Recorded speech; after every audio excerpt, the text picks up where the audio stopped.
from day 25 to day 28, we'll work on the notion of team building, rules, the usefulness of feedback, and what makes feedback critical in the development of your project.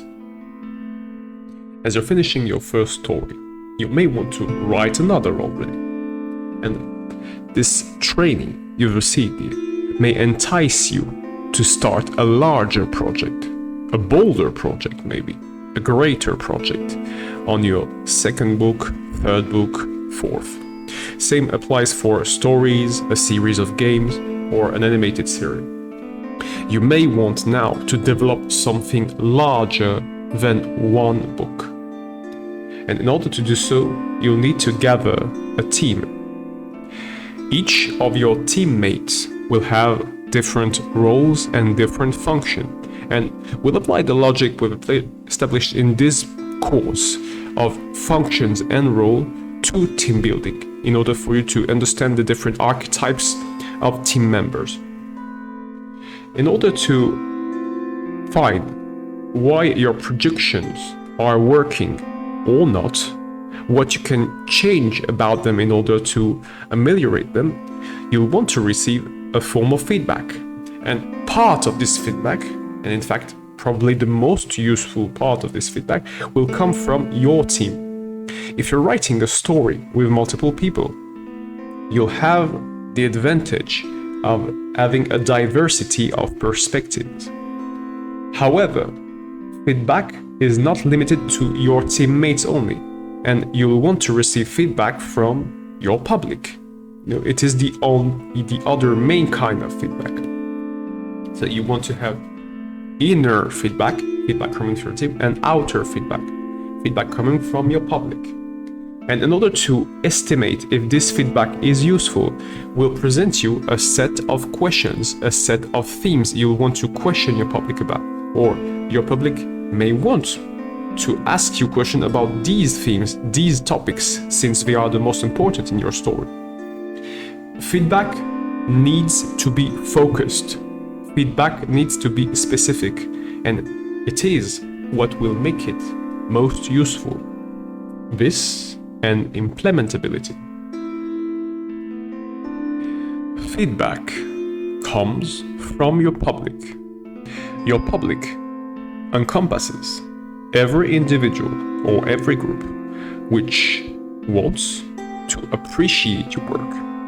And appreciation comes in multiple forms, from criticism to compliment.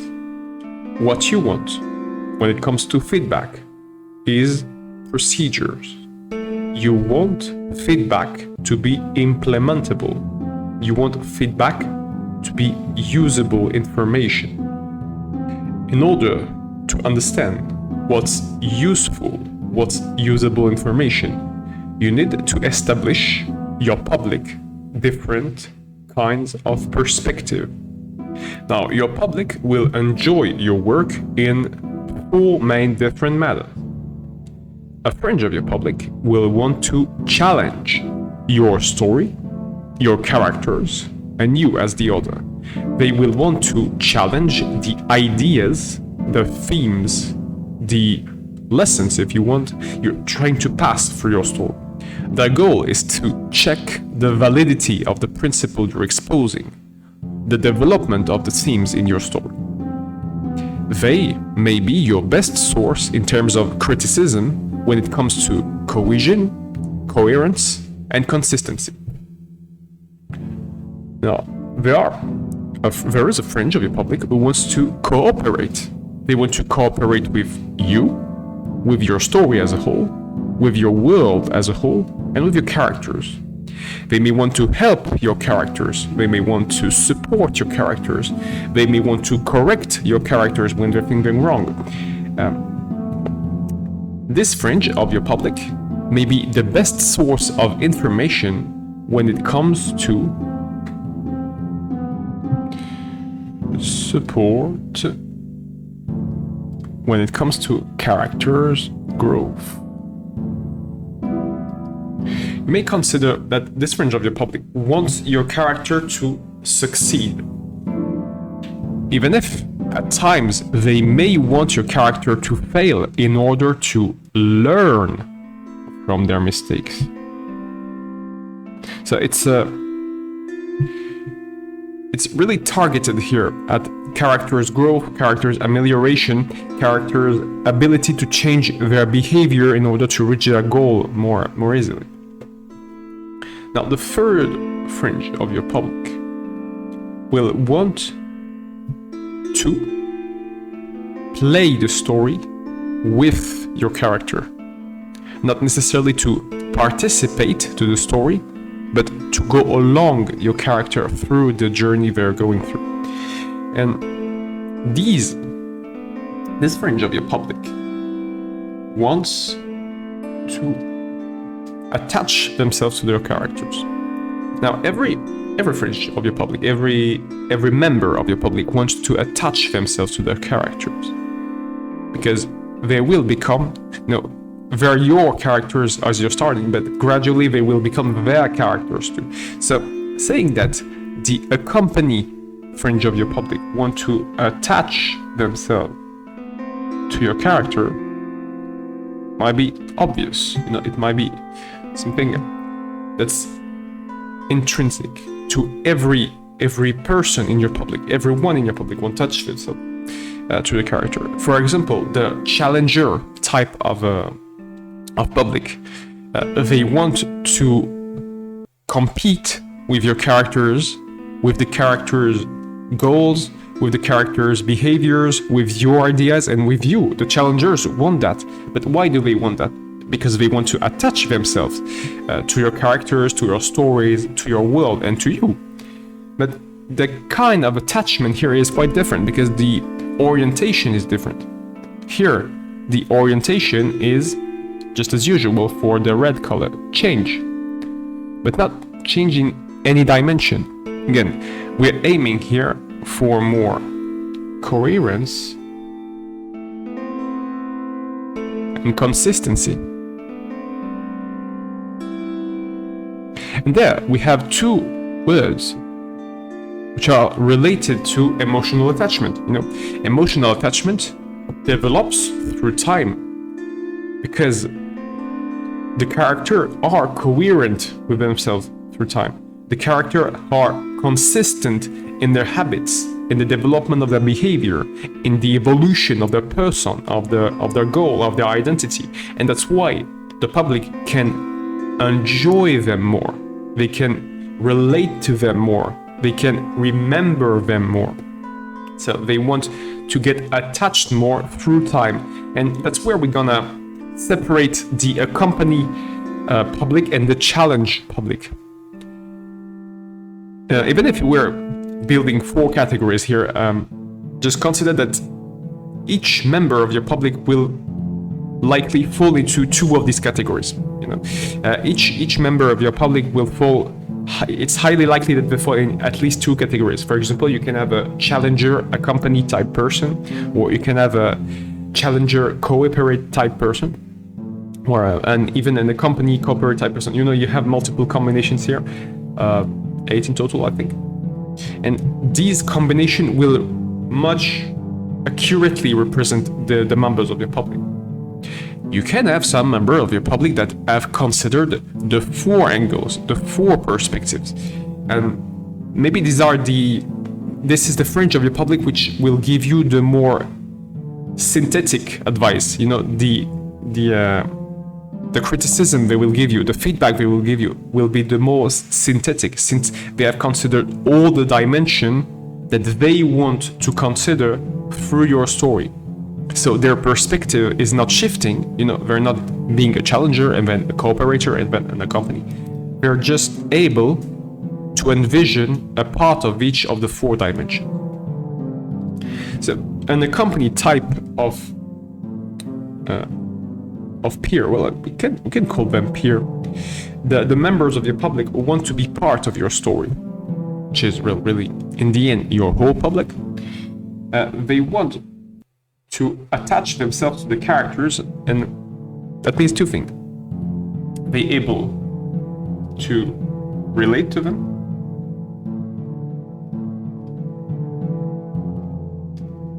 and they're able to develop empathy for them more than the other category. So it means here, if we consider antagonists, for example, it may be the fringe of your public which is most able to understand the value of an antagonist in terms of attachment.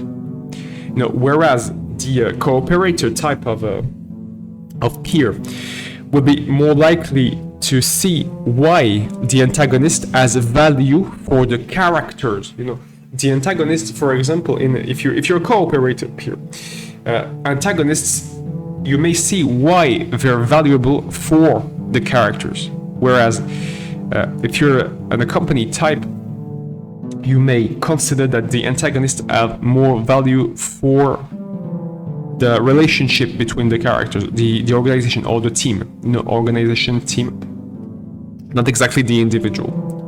And same thing for the challenger. Same thing, excuse me. Completely opposite state of mind for the challenger. The challenger will see the usefulness of the antagonist in that the antagonist pushes the story forward. So that's quite different from the cooperator type.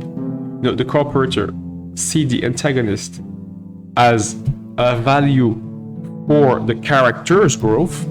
The challenger sees the antagonist as a value element for the story's growth, the story's evolution.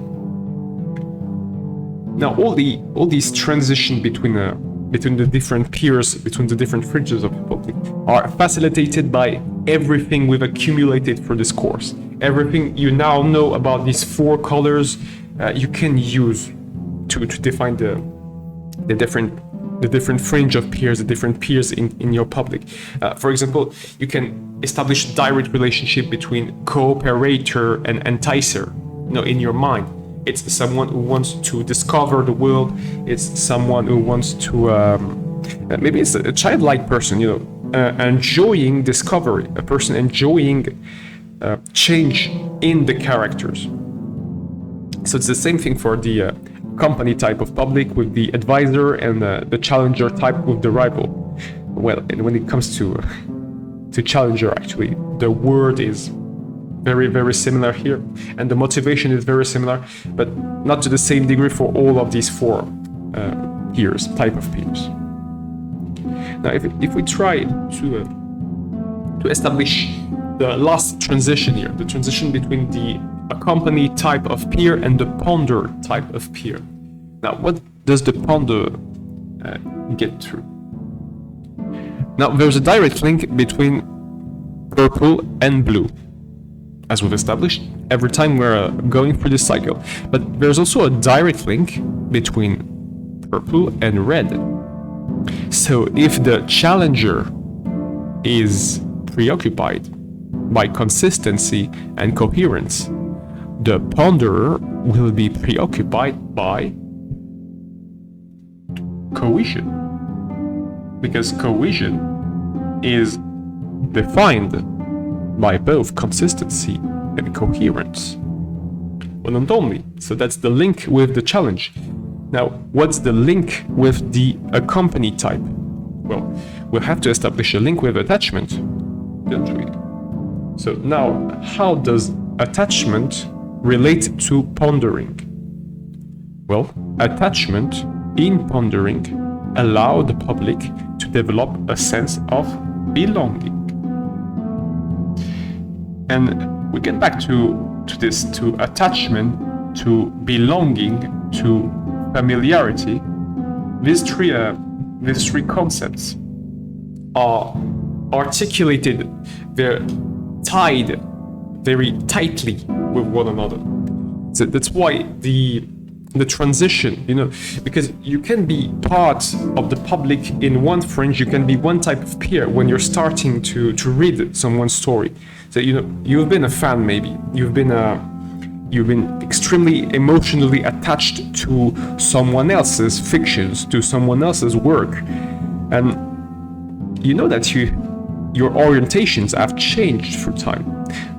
Because now, for example, you're becoming an author, you're becoming a writer. So you've passed from the stage where you were a consumer to the stage where you want to be a creator. So you've evolved, your intentions have evolved, because your interests have evolved. And same thing here for your public. A member of your public may start, for example, as a challenger and evolve to an accompany type, or can be an accompany type and evolve to a ponder type, or a ponder to a cooperate.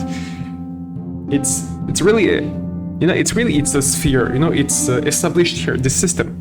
Every time you use this system, you can see a wheel. We get in a wheel manner, in a clockwise manner, from red to green to blue to purple, and that's the simplest way to represent that system. But it's because it's flat. But imagine it as a sphere. If you have to fold this flat plane, now you realize that red and blue would touch each other directly, and that purple and green would touch each other as well. So if we're trying to turn that from 2D to 3D, we have a sphere, and now all these four concepts are directly touching each other. So you can pass from red to green to blue to purple to green to red to blue, and so on. That's the change factor in the intentions and the interest, and therefore the perspective of your public.